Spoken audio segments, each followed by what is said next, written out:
I know it will be difficult post lunch to concentrate on the sessions, but the topics are interesting. So let's move forward towards the next session, session 5, which is clinical perspectives in ABO incompatible liver transplant, part 1. I would like to invite the chairpersons on the stage. Dr. Pankaj Puri, Director of Gastroenterology and Hepatology, Fortis Hospital, New Delhi. Dr. K. Venugopal, HBP and Transplant Surgeon at KIMS Hospital, Hyderabad. Dr. Abhishek Dev, Senior Consultant Gastroenterologist at Max Hospital, Saket. Dr. Divya Jyoti Das, Associate Consultant at Liver Transplant Critical Care in CLBS Max Hospital, Saket. And to present the first talk of the session, I'll call upon Dr. Vikas Singla, Director and Head Gastroenterology and Endoscopy Department, Max Hospital, Saket. His talk will be on biliary complications after ABO incompatible liver transplantation. A very good afternoon to all of you. At the outset, I'm thankful to Dr. Subhash for the kind invitation. So I will be discussing the incidence and the management of biliary complication in ABO incompatible liver transplant patients. So we know that liver transplant is the only treatment option for patient with the end stage liver disease, but there is a limited pool, and we know liver is an immune privileged organ, and in liver there is a low incidence of antibody mediated rejection. So this phenomenon can be used for the ABO incompatible transplant, thinking that there will be a less immune response against the ABO antigen. And in ABO incompatible patients, the B cells, they can produce antibodies, and the antibodies can lead to acute rejection in the ABO incompatible graft, and they can lead to biliary and the vascular complications. And the various B cell desensitization protocol has been used to avoid the rejection and the late biliary complication. So let's first understand what's the role of antibody mediated rejection in ABO incompatible transplant.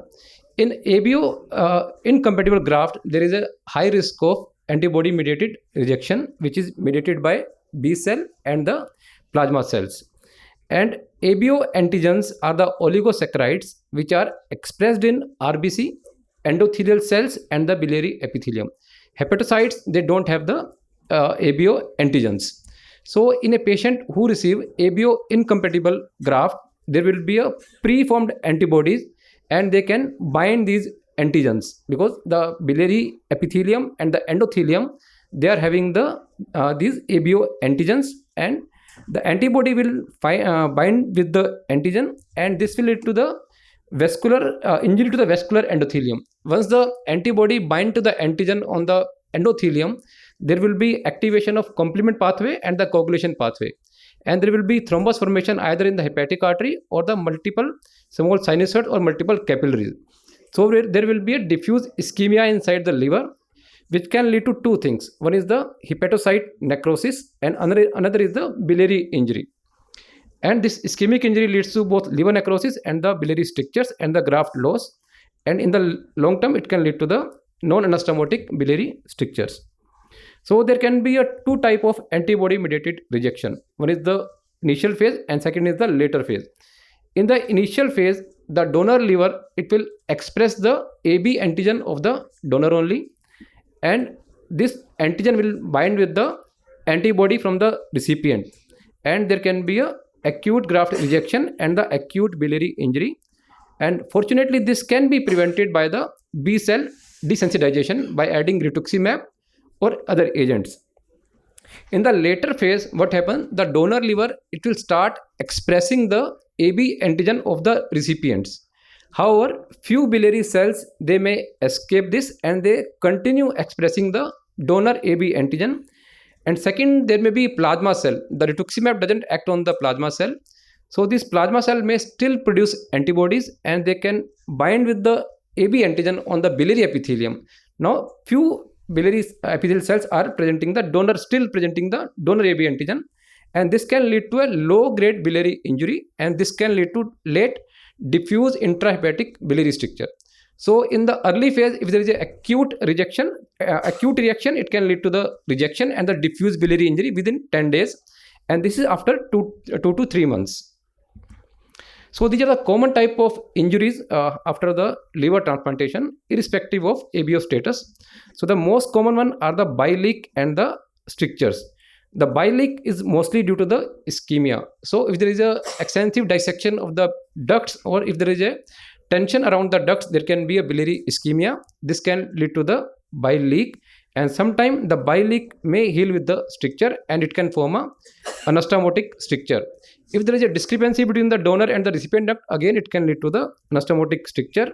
And few patients, there can be a non-anastomotic stricture also, and these are mostly the immune in nature, immune or ischemic in nature. And in patients with the ABO incompatible transplantation, non-anastomotic stricture is a unique complication. It occurs only with the ABO incompatible liver transplantation. And most of the patients with the biliary leak and the Dr. Abhishek will agree that it's easier to manage biliary leak and the anastomotic stricture. On the other hand, if the patient has non-anastomotic stricture, multiple stricture in the liver, it will be difficult to manage with the ERCP or PTBD. It's easier to manage anastomotic stricture and the bile leak. So here we can see it's the anastomotic stricture.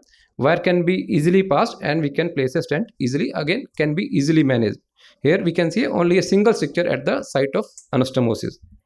On the other hand, there is a diffuse multiple intrahepatic stricture. We can see a stricture there, dilatation, stricture there, and dilatation. So patient having multiple stricture inside the liver, this is a diffuse intrahepatic biliary stricture. It will be difficult to manage with the ERCP or PTBD. Most of the patient, they will require retransplantation, and it can lead to mortality also. So this is a unique complication of ABO incompatible liver transplantation. Sometimes the patient may require combination of PTBD or the ERCP. So this patient had a stricture. This had double duct anastomosis. So one stent could be placed by the ERCP, and for the another system, PTBD was done. But from the PTBD, the wire couldn't be passed inside the bile duct, couldn't internalize. So in this patient, combined approach was used. From the external PTBD side, a cholangioscopy was used. With the cholangioscope, we can see this is the intrahepatic biliary radicle, and then the guide wire was manipulated, and then it came across the papilla. So once the wire is across the papilla, it's easier to place the stent. We can see that this is the wire coming from the PTBD side. So sometimes the combined approach may has to be used for the biliary strictures. So and this is study from the Dr. Gupta's group, 338 liver transplant, mostly ABO compatible. And there was biliary complication in 19% of patients. 30 patients had the biliary leak, and 35 patients had the biliary stricture. 4 patients, mostly they were the LDLT, and the 4 patient had the leak from the cut surface, and it improved spontaneously. 1 patient had a leak from the hepatico-jejunostomy, again improved the conservative care. And there was 25 anastomotic leaks, and they required, in 17 ERCP was done, and it was successful. And 8 patients required re-exploration and the hepatico-jejunostomy. But again, this complication can be managed in most of the time with the PTBD, ERCP, or the redo surgery. 45 patients had a biliary stricture, and out of 45, 10 patients had initially bile leak, and that led to the biliary stricture. Again, it can be managed with the ERCP, and there was no effect of biliary complication on the survival. These are a simpler case to manage, bile leak and the anastomotic stricture. So they don't affect the survival as compared to diffuse intrahepatic biliary stricture. And the patient had double duct anastomosis. They have more difficult to manage, and they require more session of the ERCP or the PTBD. So this was the first study regarding the ABO incompatibility and the outcome or the biliary complication. So 18 patients, it's published in 1993.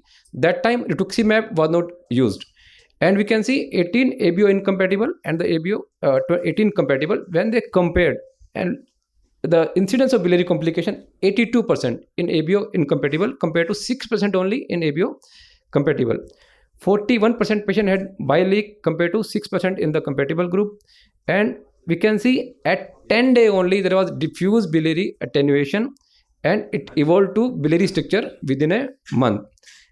This was because the antibody, there was preformed antibody, it bound to the antigen, and it led to the initial ischemia within 10 days, and there was diffuse biliary injury within the 10 days. And there was, when the biopsy was done, there was extensive vascular thrombosis and the direct biliary epithelial injury. But this can be prevented by the this can be prevented. Now here we can see within the 10 days there was diffuse intrahepatic biliary attenuation. When at the 10 days we did the cholangiography done, and there was diffuse attenuation, and within a month it progressed to the diffuse intrahepatic biliary stricture. We can see multiple strictures.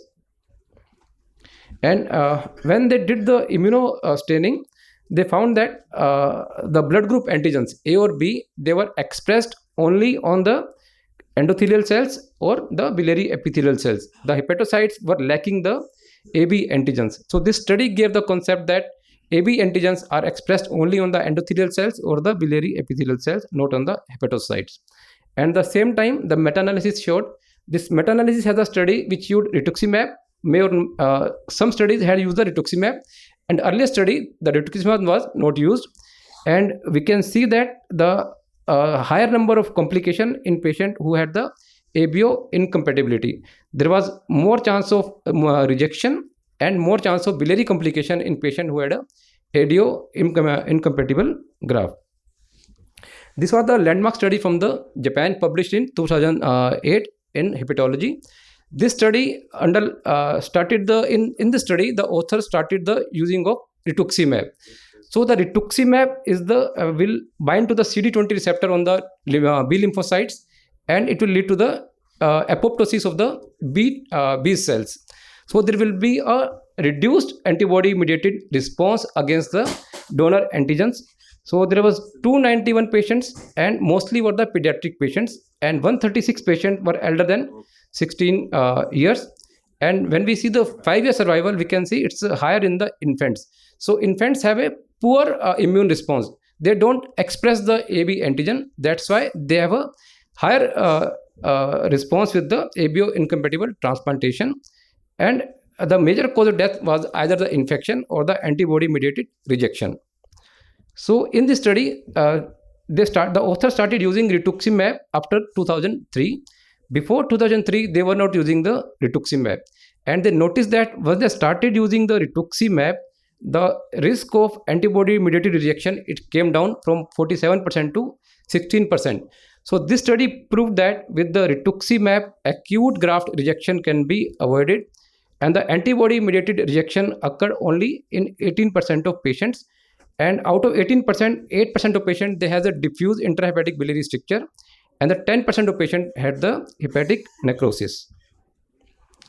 And this study from the Asan, Korea, and in this study, more than 1,000 patients, out of 1,000 patients, 142 patients had the ABO incompatible, and the 960 had the ABO compatible. When the authors compared both the groups, in ABO incompatible, rituximab along with the plasma exchange was used in all the patients. When the authors compared the two groups, the most common indication was the HBV infection, and the graft survival was equal in both the groups. It showed that with the use of rituximab and the plasmapheresis, the graft rejection will be equal as compared to ABO compatible, but the biliary stricture were still higher in the ABO incompatible. At 3 years, the patient who had a ABO incompatible graft, they have a 19% risk of biliary stricture formation compared to ABO compatible, which had only 13% risk of biliary stricture formation. And when they analyzed the stricture, they found that ABO incompatibility, acute rejection, and the duct less than 5 mm, it's a predictor of the biliary stricture formation. And the diffuse intrahepatic biliary stricture formation was seen only in the 12 patients, that is 8.5% of patients with the ABO incompatible group. And the average time to formation of the stricture was 3 months. So out of 12 patients, ERCP was successful in 5 patients, and in the rest 7 patients, 3 patients died, and the 4 patients underwent the retransplantation. That indicate diffuse intrahepatic biliary stricture is a serious complication. And the anastomotic stricture occurred similarly in both the groups. And this study showed the role of splenectomy. So rituximab acts only on the B cell. It doesn't act on the plasma cell. Spleen can still produce the plasma cell. So if we remove the spleen, so there will not be any plasma cell, and there will be lesser antibody formation. So in this, authors compared the 3 time periods. In the 3rd time period, they added splenectomy. If the antibody titer was higher than more than 1:16, they added the splenectomy. But they found that even with the addition of splenectomy, there was no difference in the antibody-mediated rejection, and still the stricture formation was similar as compared to ABO compatible group. So there is no added benefit of adding splenectomy to the plasmapheresis and the rituximab.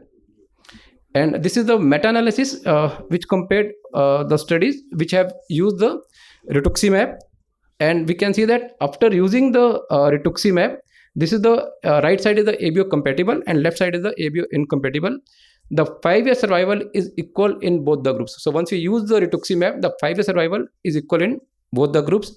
And if you see the biliary complication, they are higher in the patient who had a ABO compatible transplantation, but the leak is similar.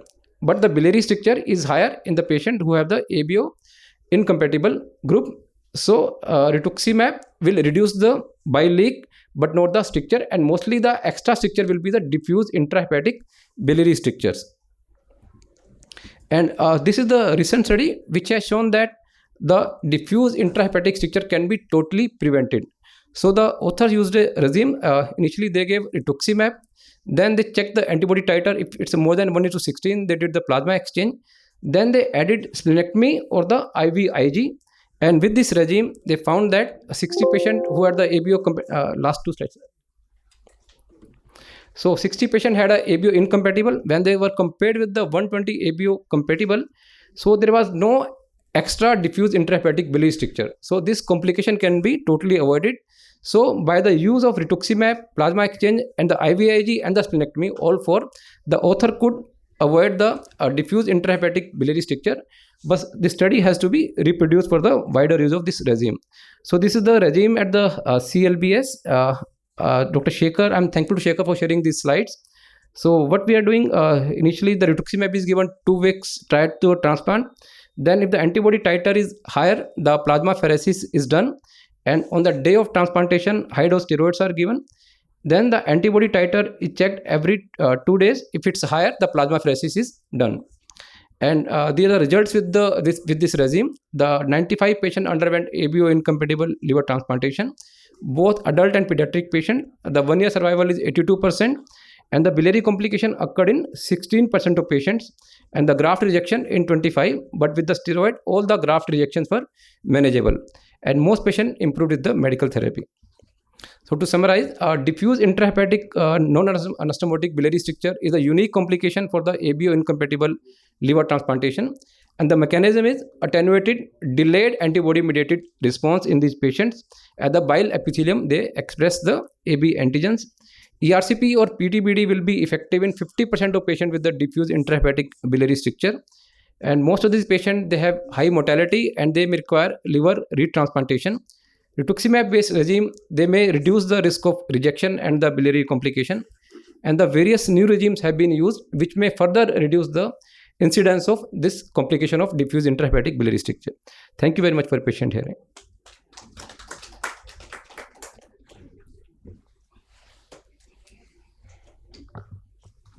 That was a nice talk, Dr. Singla.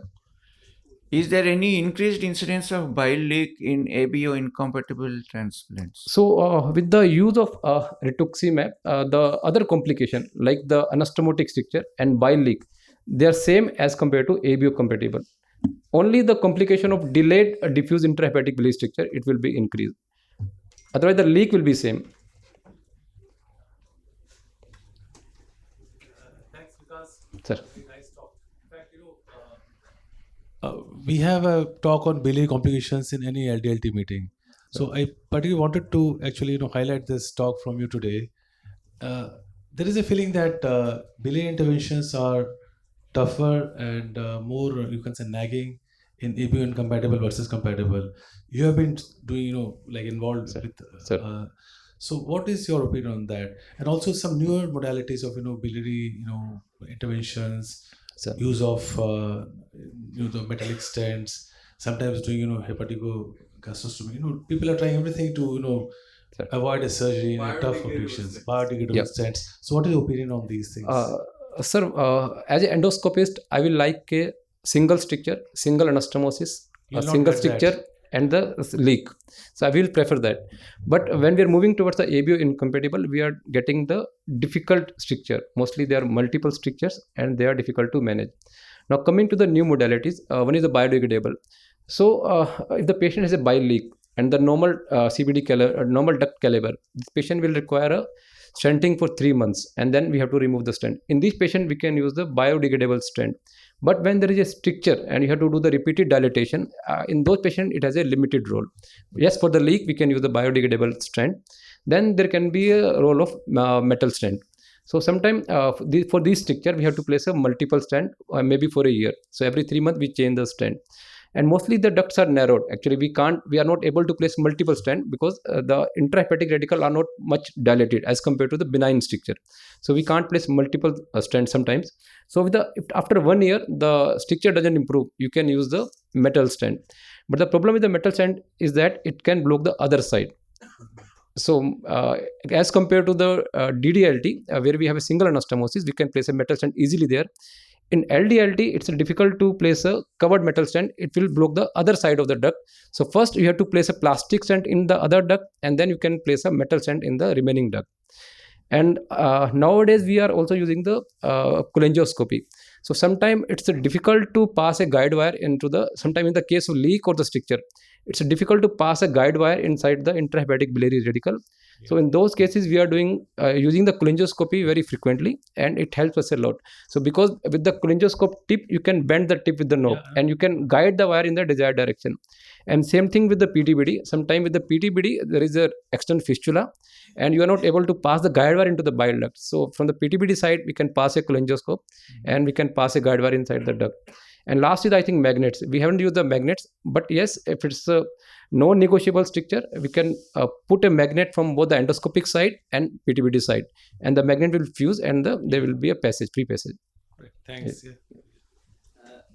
Sir, Dr. Vikas, actually we have been facing this problem since like more than a decade of this biliary stricture, whether it's compatible or incompatible. Sir. So the type of diffuse intrahepatic biliary stricture you showed, in our data and in our follow-ups, we have not seen that kind of strictures. So yeah, so we haven't seen, these are more like and they should never be stented actually. Run of the mill strictures. So these are for the only ABO incompatible.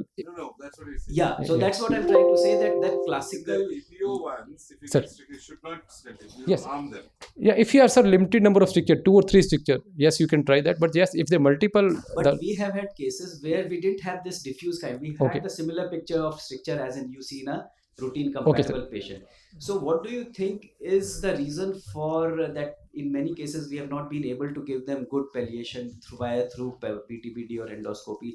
Do you think there is some role of timing of intervention, or there is some role that these strictures per se are bad and that's why you cannot do them, or there is some other technique that we can apply in these situations? so this Can I patient, just add a Sir. supplementary question to the same topic?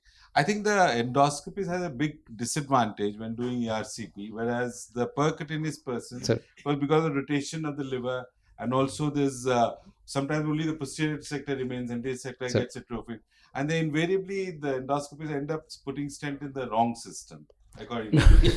Whereas the I'm Sir. I'm just saying it's the difficulty is because the liver rotates, you Sir. end up to anastomosis, two different. Whereas the PTPC was able to see where exactly, because quite often I find that you have anterior system, posterior system. Sir, You put sir. a anterior system, put in posterior system not being cannulated, you make the patient worse. So what is the solution to that? Or Sir, how do you deal with sir, it? yeah, It's sir. similar to what Sir, that's why I mentioned we need a single anastomosis. If it's a single anastomosis, we can do it easily. Sir, now let me come to the point. okay. And the right posterior, it makes an angle of, it goes like this and then bend like this. There is angle of Yes. 20-degree acute angle, sir. My accessories, they can't bend like this.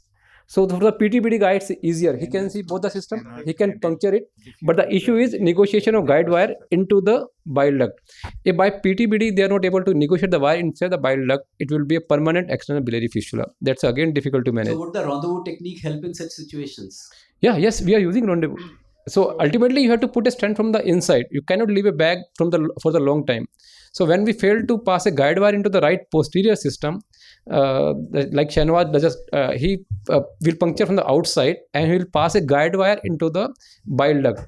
Then we'll grab the wire and put a stent in the right posterior system. So, Dr. Vikas, just a corollary to that question is that would there be cases where looking at the MRCP picture, you would say, please go for PTBD and don't send these patients for ERCP? No, I don't think that's ever going to happen. No, you cannot. Can I No, there are always benefit of ERCP. If the Can I same just- procedure can. Can I just add to this? So there are 2-3 questions away. One is anastomotic stricture, one is ABOi incompatible stricture inside the liver. So 2 issues we're discussing here. One is what anastomotic stricture is. No, we are talking about how you ensure that the system that you want drained is So drained by the way if we can, so in the cholangiogram, we actually sometimes we can't get the wire because the acute angle also has a problems come up. So having Shanawaz or anyone do a PTBD, the problem also is that when we push the wire through a stricture, the CBD bends. And we can't exert a lot of force which is done through the liver. So I think combine a rendezvous approach. No ERCP. A rendezvous approach is So not. ultimately, you have to perform you cannot leave a bag outside. So- You have done the PTBD, but you cannot leave the bag outside for a long time. Um, You have to have a stent through the ampulla into the bile duct and the systems. And Dr. Shaleen, having done a lot of ERCPs, Yeah, you have and the problem is that we find that where I think I'll never get in, I get in, and I think I can And sir, get in. I a don't humble request: send us a patient early. So it's like- Earlier you send us a patient, easier the ERCP. stricture. That would be ideal. just to actually No- the no ground stricture. reality is that we have tried everything, all kinds of things, 2 weeks, 4 weeks, 6 weeks, 2 months. Early stenting, lot of biliary septic complications, lot of septic. Sir, you will remember only the difficult patients. That's No, we're not saying that. This is a practical problem. Yeah. Which Yes. the practical one I So want if- to tell you is that Yeah. this is like we always have more than one anastomosis. Sir. Even if there's not single anastomosis, there'll be 2 ducts close. Sir, to yes, each sir. other. Yes. You put one, the other one gets obstructed. So how do you deal with that? It's a practice. It's not No, I understand, sir. You are Yes, sir. extremely skilled No, beyond no. that. There's Yes, no sir. question. But there is intrinsically there is a issue Sir, here. I Sir, have 2 issues on this. First is percutaneous versus endoscopic. The question was this patient should not go for endoscopy, but really my answer is no. It should never happen that the endoscopy should not be tried first. You puncture from outside and then you cannot internalize, that's a mess. So you should have an attempt inside. You don't always have a choice which direction the wire is going the first time. If you've gone into a system, you will drain that system. So it's not that you've gone into the wrong system, but you come out undrained, that is disaster. So you will make all maneuvers, you will twist the wire, you use angulated things to try and get into things, but you don't always get in, and that's when the rendezvous comes. So my take is you should have ERCP first, and should rarely ever be a situation where it should be percutaneous first. But yes, endoscopists do fail. Another and situation that we need face combined is, technique. as you said, just because you raised that point, I am asking this question. You go in, you end up draining one system and not draining the other system. That never solves the problem. So on the single anastomosis, it does, but for 2 anastomosis, No, we should yeah, have a But PTBD. that's the Do we need a PTBD in But that the case? problem is even in single anastomosis, many a times the 2 ducts are just separated by a short distance. So putting stents in both the systems So becomes mandatory. It is depends how obsessive you are as an endoscopist. Yeah. Yeah, so I think the posterior should be the preference. huh? Difficult to get into. Actually, Posterior is difficult to get into because of the angle. very, very sharp angle. Actually, it's a very sharp bend. Actually. And if your ERCP is doing 30 ERCP a day, then it becomes even more difficult. No, we That's take why it as a it's first case. obsessiveness of the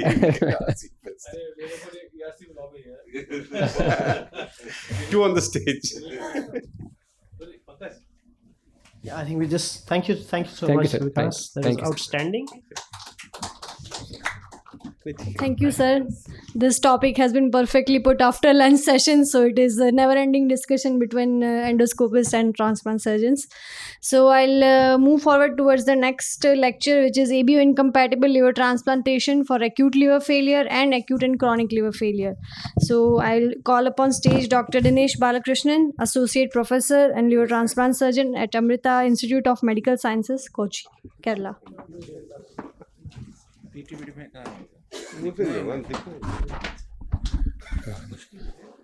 Thank you, Chairperson, senior faculty members, friends. Greetings from Amrita Institute, Kochi. I'm sure from morning a lot of slides would be repetitive, so I would take the permission of the Chairperson to skip a few slides if I am repetitive. So I would skip this slide. Dr. Vikas had just mentioned what is a barrier to ABO incompatible liver transplant, and you have listened to all the talks. Now, should ABO incompatible live donor transplants be done for ALF or ACLF? That's a question on which I've been asked to speak. As a unit policy, we do not do ABO incompatible liver transplants in the elective setting. And out of the 1,127 transplants that we have done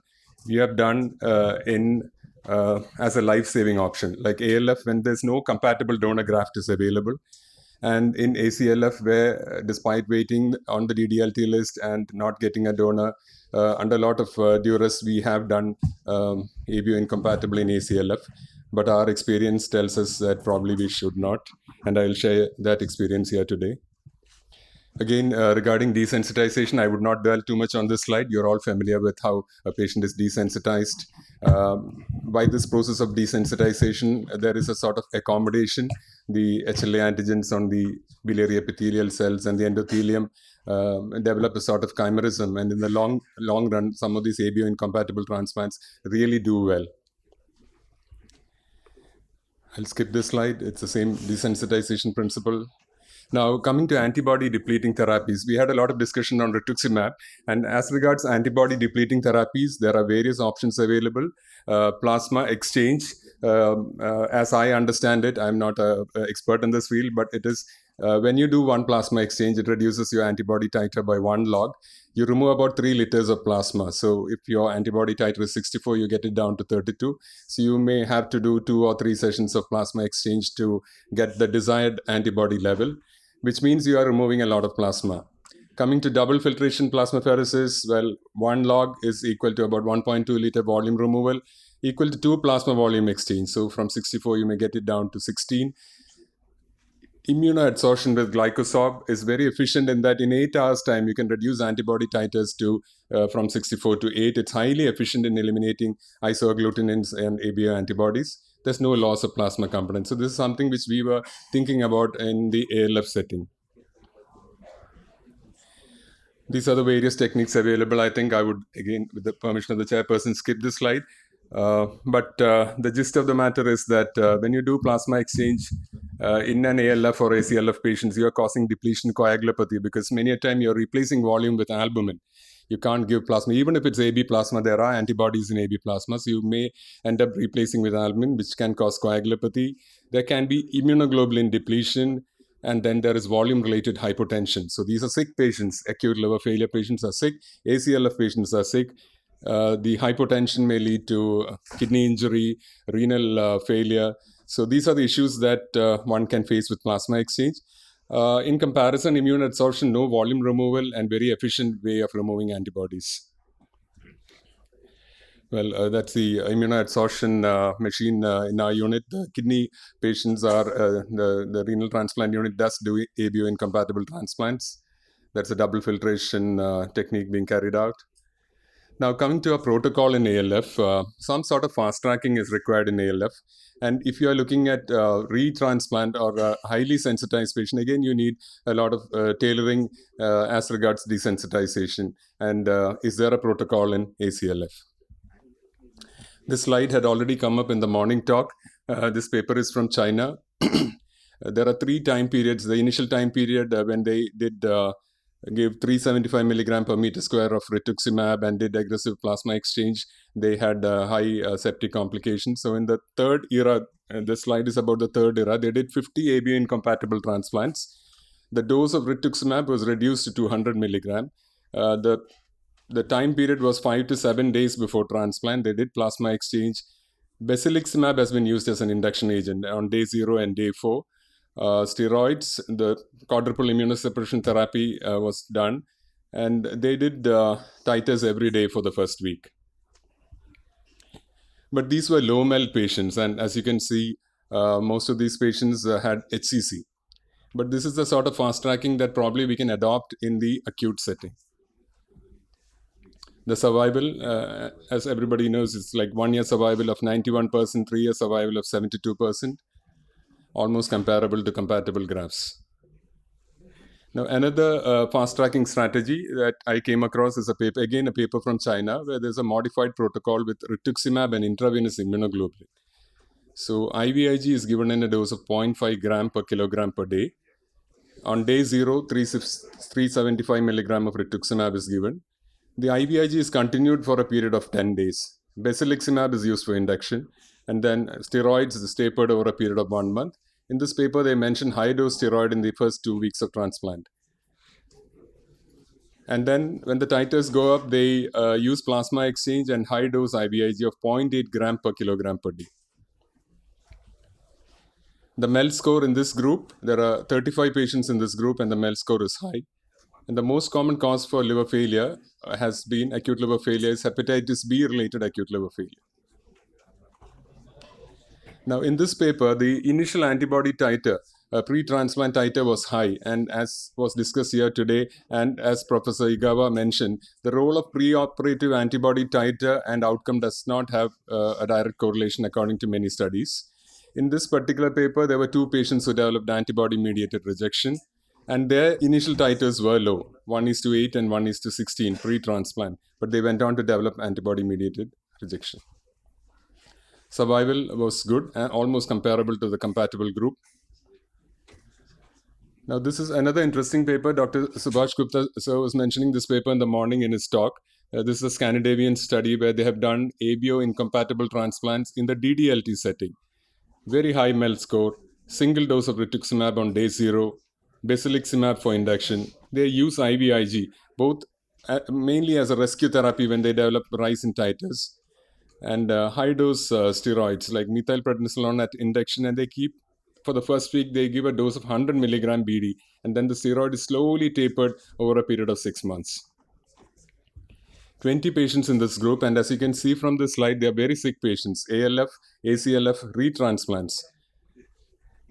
But the interesting thing was the blood group in this group. Again, like sir was saying in the morning, we hardly find A2 blood group when we do an A1, A2 testing. But in this group of patients, out of 28 patients had an A2 blood group, which means they had low transferase activity and low antigenicity. They did cytosorb, 1 session pre-transplant, because they believed it doesn't interfere with coagulation, and rituximab pharmacodynamics. Post-transplant, irrespective of antibody titer, they went on to do immunoadsorption on day 2, 5, and 8. And additional sessions if antibody titers go above 8, or if there's any increase above the, twofold increase above the lowest level. They had 4 patients developing sepsis in their group and 2 antibody-mediated rejections, but that they could salvage. And the results are excellent in that it's better than the ABOi compatible group in this 20 patients that they have looked at. Now, coming to our very modest experience, as I mentioned, we do not electively, we do not as a policy do ABOi incompatible, and have done it under dire straits. Over this period of time, when we have done 1,127 transplants, only 23 patients have undergone ABOi incompatible, 15 males, 2 females, 6 pediatric patients. The median MEL score is 30. Majority of the patients, 16, are O group. It's an A to O incompatible transplants. 8 ACLFs, 8 CLDs, again very high MEL score, and 1 retransplant. So there are 17 patients in this. This is we had published when the number was 17. As you can see, we have had issues with sepsis, and many of our patients died of multi-drug resistant Klebsiella. And we have had graft loss due to antibody-mediated rejection as well. That's a transfusion practice. It's a busy slide, so I'll just skip this and say that we use AB plasma as first choice, as everybody would agree. Donor plasma is also acceptable. Platelets and cryoprecipitate from the donor group, and RH-compatible PRBC with the recipient group. We have a 58% 1-year survival. And in the initial part of ABOi incompatible experience, the first case we did was for an ALF boy, 23-year-old guy who came very sick to us. His younger brother, who was A, donated to an O group recipient. We gave him a session of plasmapheresis because as he came in, he was ALF, and we offered him plasmapheresis. And then the discussion moved to a ABOi incompatible. The family was very keen to save life, and we gave a single dose of rituximab probably 12 hours before transplant, and went ahead with the transplant. He did well. He came out of his acute liver failure and survived. Following this, we wrote a protocol after reading literature. And I think at that point of time, the protocol was very aggressive. We were very theoretical about reducing antibody titers. And in the next 7 patients, we lost 5 of them to sepsis. 5 patients developed, they didn't have any graft problems. The Doppler was normal. There was no bile leak. But on week 1, I remember they developed bacteremia. And subsequently, the cultures came MDR Klebsiella, sensitive to colistin. At that time, we were trying to give them meropenem and colistin. Despite our best efforts, we lost those patients. We lost 2 more patients subsequently after revising our protocol. One to, again, to sepsis due to Enterobacter cloacae, and another to Serratia marascens. Both of the patients were but very sick, and even in a compatible situation, I think those patients may not have made it. We lost 3 patients to graft failure. 2 of them developed antibody-mediated rejection.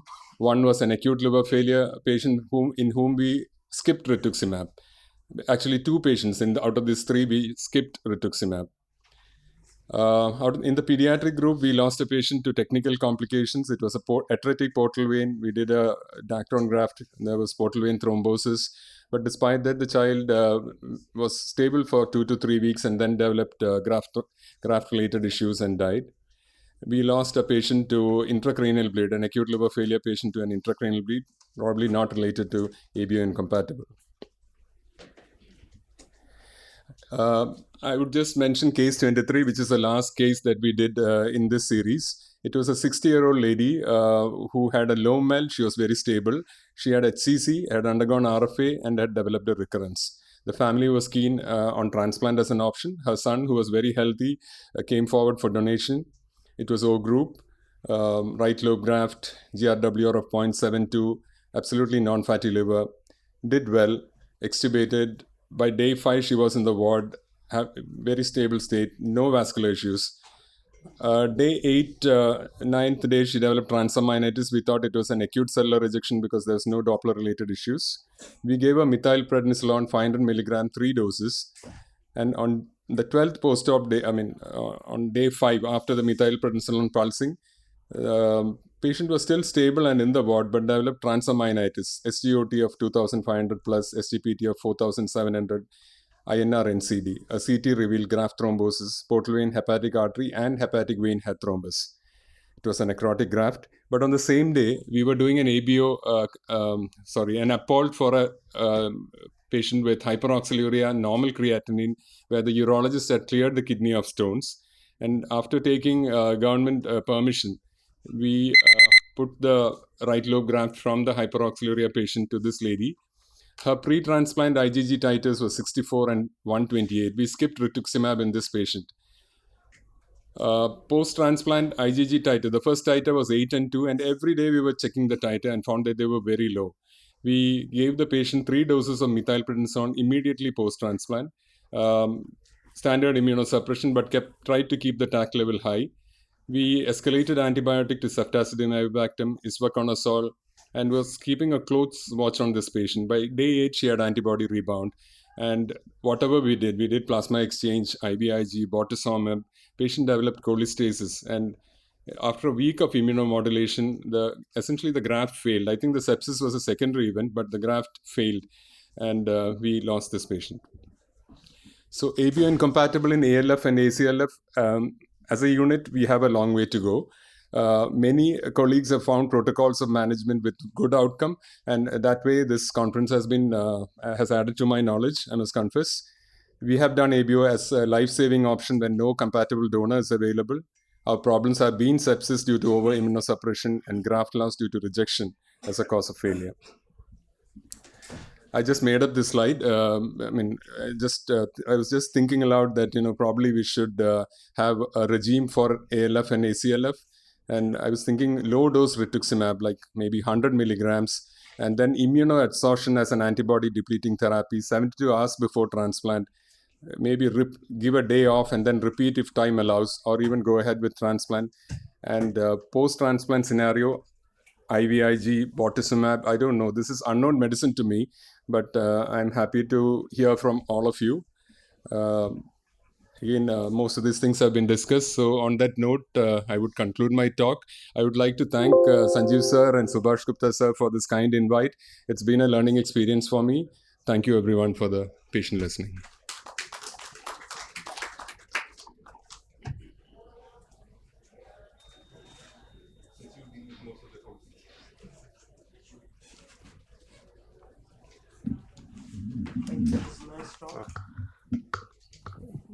Thank you for that was a nice talk. If there are any questions from the audience? I mean, yeah, thank you, Dinesh. Thank that you, was a really insightful talk. As we can make out from your presentation and from slides, that we are really in infancy of ALF, ACLF undergoing ABOI, and this is really the entire purpose of this meeting. Thank Because similar talks were there about 20 years back about LDLT actually. So I'm sure we'll develop some strong, rigid protocols. Right now, obviously, I mean, in our unit actually we don't really consider very strongly, ABOI for ALF. We think that it's still not evolved in our to that way. We do like to do it.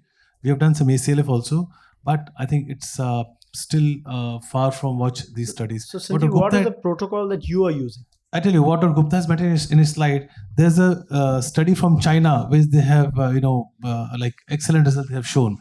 About 70% of those patients were actually not in ICU. ALF is the title of the study, but if you go into details, surprisingly, about 70% patients were not in ICU before the transplant. So I don't know what sort of ALF they are looking at. Our ALFs are very sick. They have INR 5, 6, 7. They are on ventilator. I mean, they're just nightmare. So actually, even what Professor Igawa had mentioned about his study, going to IVIG protocol and giving this thing, rituximab, just a day before. So I don't think that we are evolved to that level right now where we can consider it as a standard practice. We are far too behind right now. So I must confess that this is not done by choice. Over the last 13 years, these 23 cases were done not by choice, but quite the family very keen, no other donor available, that sort of a situation. You're absolutely justified in doing that. I'm telling you that it just needs, far more. Dr. Gupta. The point that I'd like to make over so many cases, if you have 2 weeks time, if the patient can wait transplant for 2 weeks, then the ABO incompatible or compatible has similar results. Provided, if they can hold on for 2 weeks, which is sometimes just not possible. So maybe they're in ACLF. So what protocol would you use? I would stay away from them. They would not survive after compatible also, with the transplant that urgent. So that is... No, I'm saying you can wait 2 weeks, is ACLF. Would you like to tweak your protocol? Sorry, no, I didn't get your question. You have a ACLF. He can wait 2 weeks, like you said, but he's ACLF. Would you like to tweak your ABOi incompatible protocol? Same. Because our protocol is very simple. The only thing they get pre-op, as opposed to compatible, is rituximab. Rest everything is done post-transplant. After they have a functioning organ, and once you have a functioning organ, strangely sepsis automatically gets cleared. Subhash sir, can I ask you something, sir? Is there a selection of patients? Because when you're taking consent for transplant, what do we tell the patients? Like now you are doing something, you are doing an ABO incompatible. So if suppose the MEL score is high, it's a sarcopenic patient, sick patient, what sort of consent should we take from them? We do a weekly audit, and all the data for ABO incompatible are calculated every week, and we tell that to the patient exactly. And anybody of the team has access to the data, they say. It's not me. So you can ask any of our CLV fellow. Every week the audit is done, and that number is given to the patient. So as I mentioned, Pankaj, to answer your question, like we don't really have a protocol established across the centers. We have started a very, baby step. We have actually launched a questionnaire, Google one, with 25 centers have already responded. It includes questions on ABOI for ALF, ACLF also. So one, we will try to analyze. Maybe in future dates, we will try to have some national consensus meeting. But before doing that, I think we should have more centers who are entering into this field. But certainly the excitement is there, and I think most centers want to explore ABOI as an extra armamentarium in their extra thing what they can do with the patients? You cannot, if the recipient is O, you cannot do swaps. If the recipient is a foreigner, you cannot do swaps. So there's so many, issues in this country. If you're not a near relative, you can't do swaps. Okay, so we have a couple of questions. Yes, please. Dinesh, very nice actually. Thank you, sir. Really like the talk. So, in terms of pediatric ALF, I would have thought pediatric ALF is a bit different than the whole experience of the adult and the ACLF. ACLF is a very different ball game because the patients are much sicker and they have higher risk of sepsis and all those things. But pediatric ALF, I would have thought if a patient has had plasmapheresis and the titers are low, then there is no means this. I don't see there is anything holding back in terms of doing an ABO incompatible in them, especially the ones who are less than 5 years. Because we also see quite a lot. We have only done 3 actually, but we had good results with all 3 of them. So I would have thought pediatric ALF No, should sir, be actually. I agree with you, sir, but our numbers are very small. We have done 6 cases. The mortality, if you look at it closely, is not related to ABO incompatible. The mortality that we had in the pediatric group, one was graft related issues, which can happen in a compatible setting also. And the other patient we lost was again a sick child. We do not know exactly the cause of mortality. She had a massive aspiration and a cardiac arrest. She was sitting up after transplant, extubated, recovering, but very, very unwell patient. She came in grade 4 and kept intubated to us. So it cannot be said that it's because it's an ABO incompatible graft. Would have happened in a compatible setting also. They were very unwell patients. So out of 6, the 2 cases that had mortality were probably not related to the incompatible question. So last, Neeraj, please. Excellent talk. Very small experience in both ALF and ACLF. We did, I think, couple or 3 patients. In each patient, we knew there is going to be an ABO incompatible. So the only difference was that we did plasma exchange prior with that with AB group plasma exchanges right from the word go, and we used rituximab just a day prior to the surgery or on the day of surgery, and avoided a plasma exchange for 48 hours. That was the only difference, but they did fairly well. Very small number, but that was the only difference. Take your point. Thank you so much for this talk. Thank you, sir. And I think with this we should end our. Thank you very much, sir, for the detailed discussion of your experience. And thank you, chairpersons, for chairing the session.